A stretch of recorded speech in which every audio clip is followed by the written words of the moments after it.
представи си, тъй като аз съм ти обещала да направя видеоотговор какво мисля за теб.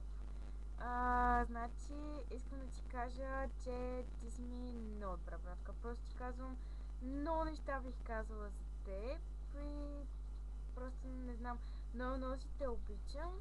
Значи, главното нещо, което бих казала за теб, а ти винаги казваш, че това не е вярно, че ти си адски силен човек. Значи, в момента, може би ти и още на момиче, те си знаят кои са според мен много силни, както и да не се обяснявам. Просто ти си мадски силен човек. Много те ценя. Много ценя в това качество в теб, че ти не преценяваш хората без да ги познаваш. Ти първо познаваш и тогава евентуално правиш нещо. Не си просто като другите.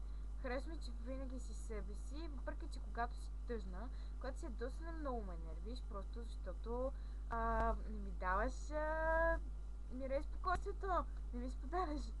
Но както и да е, просто искам да ти кажа, че адски много те обичам и че 2 минути не биха ми стигнали определено. И тъй като с малко времето ще свърши, пак ти казвам, адски много те обичам и така.